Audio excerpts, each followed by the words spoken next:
ချိန်ခါအားလျော်စွာမိမိရဲ့ပျက်စီးဆုံးရှုံးမှုကိုလည်းလေ့လာသုံးသပ်ကြည့်တဲ့နဲ့ငါဟာပျက်စီးနေသလား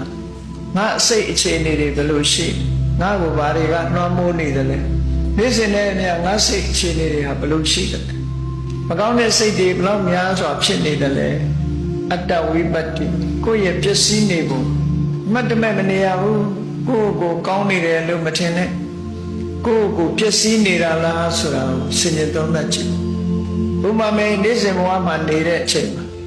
ဘုရားရှိခိုးမှလည်းပြင်းတယ်ဘုရားလည်းတနေ့မှမရှိခိုးမိဘူးဘုသီလဆိုဝေး၅ပါးသီလလည်းချိုးဖောက်တယ်ဆိုရင်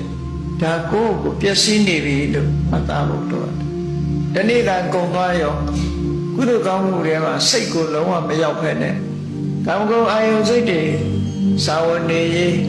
နေ့စဉ်ဘဝရုန်းကန်နေရတဲ့အထက်မှာပဲအချိန်ဖြုံးပြီးတော့နေတယ်ဆိုလို့ရှိရင်ငါမှ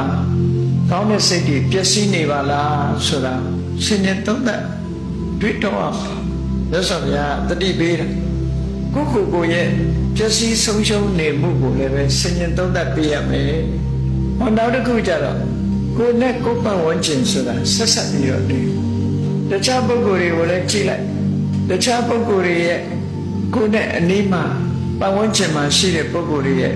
အနေအထားပျက်စီးဆုံးရှုံးနေမှုကိုလည်းစဉ်းကျင်သုံးသပ်ကြည့်ရ။ဘယ်ပုဂ္ဂိုလ်အဖြစ်ဝိဉ္ဇဉ်သီလတွေပြပြတယ်မကောင်းမှုဒုစရိုက်တွေလုပ်တယ်မူရည်စေဝါတွေတုံးတယ်ရက်သေးစားတောက်စားတယ်ခိုးဆိုလူရဲ့တက်ခိုင်နေတဲ့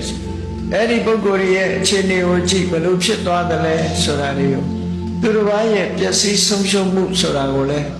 စဉ်းကျင်သုံးသပ်ကြည့်ဖို့လိုအပ်တယ်မိမိရဲ့ပျက်စီးမှုကိုစဉ်းကျင်သုံးသပ်တယ်လို့တစ်ဖက်သားတွေရဲ့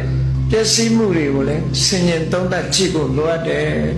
ဓမ္မသာလည်းအခြေအနေမှန်ကိုသိဒါဟာနေ့စဉ်ကိုယ့်အတွက်လှုပ်တင်လှုပ်ထိုက်တဲ့တကူပျက်စီးမှုဆင်ញင်သုံးသပ်မှုကိုပြုတယ်လို့ကြီးပွားတိုးတက်မှုအောင်မြင်မှုတွေနဲ့ပတ်သက်ပြီးတော့လည်းဆင်ញင်သုံးသပ်ကြည့်ရအတ္တတမ္ပတ္တိငါကတော့မနေ့အိယာထတာနဲ့ဘုရားဝတ်ပြုတယ်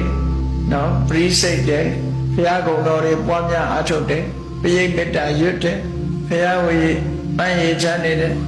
စီမီပန်းတို့ပြန်လူတော်ပူဇော်လှူဒန်းတယ်ငါးပါးသီလခံယူဆောက်တည်တယ်တနေ့တာလုံးကုံဆုံးတဲ့အချိန်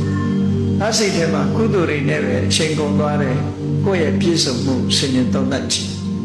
အဲ့ဒါလိုပဲကိုယ့်ပတ်ဝန်းကျင်မှာရှိကြတဲ့ပုဂ္ဂိုလ်တွေဘယ်ပုဂ္ဂိုလ်အပြင်ဘုရားတရားမြဲတယ်ဘယ်လိုကိုကျင့်တရားတွေကောင်းတယ်အနေတိုင်း